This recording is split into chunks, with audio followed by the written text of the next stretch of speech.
Welcome back. We got some more sneak peeks for Madden Mobile 26. As you can see, we have traits on players. We have an iconic Trayvon Walker defensive end with 3 different slots of traits. We got Punisher, Run Crusher, and Edge Threat.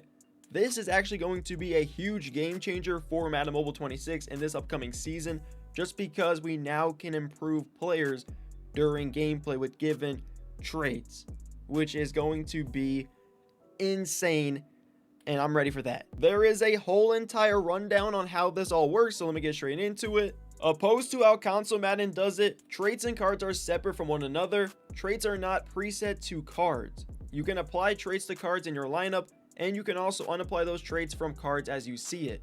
For an example of this, if you exchange a player card for training points, that player card's applied traits will just go back to your bench and or items. You will not lose those traits to the exchange.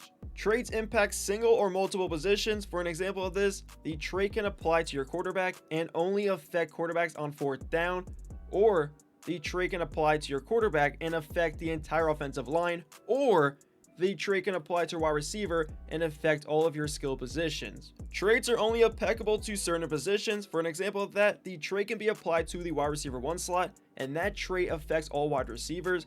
Then you can apply a different trait to the wide receiver 2 slot, and then that trait also affects all wide receivers. So essentially, you're able to stack traits. There will be different scenario traits where the defense will behave differently in the red zone or first down pass play traits, where the defense will behave differently on first down pass plays. Traits have a tier and rank system. A trait will be a level 1, 2, 3, 4, or 5 trait, where each level has a varying impact on your players.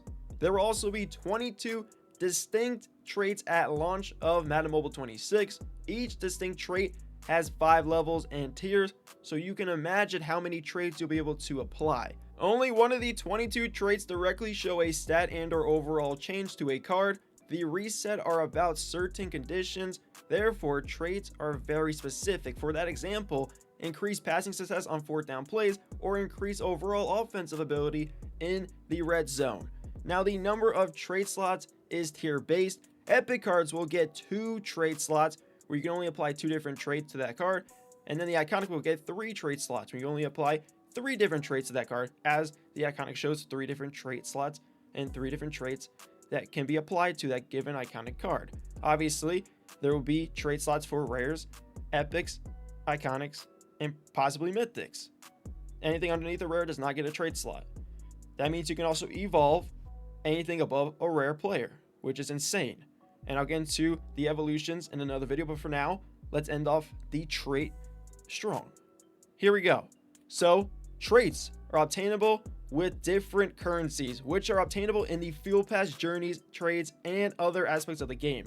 So that's a good key point to know, that you can earn these different currencies for traits to obtain them throughout the field passes, journeys, trades, and also things throughout the game, which probably daily goals isn't that mix. Maybe we'll have to see. This is a bit advanced, but traits only increase the likelihood of X, which is the example X in quotations, happening instead of it being a guaranteed outcome. For that example, the trait may increase the percentage chance of the success of a stiff arm, truck move, and many more happening. Now, traits do not expire, by the way, so don't be worried. There is no expiration date on given traits. You get them, you put them on the players, and they don't expire. They're like abilities, X factors. They're crazy. Free to play players can obtain the top traits in the game, so don't worry, it's not pay to win. Traits are not pay to win as the state, and that's the whole rundown on traits for Madden Mobile 26. It's insane. I'm ready for this. I can't wait for Madden Mobile 26 traits. This is gonna better the players' abilities in the game to be better, to outperform and do certain things that they probably could have never done before, which is nice. So hopefully you guys did enjoy. Comment down below what you guys think about the new trade system on the given slots. Also, 1 slot for rare, 2 slots for epic, 3 slots for an iconic. Mythics might get 3 slots as well, unless they get 4. But then again, it's great. And then if that is 4 for a mythic, that means 5 for a marvel when it comes out. So that's just crazy to think about. And that's a lot of trades, by the way. So we'll have to see how that works. But for now, that's the whole rundown on trades for Madden Mobile 26. And I'll catch you guys in the next one. Peace.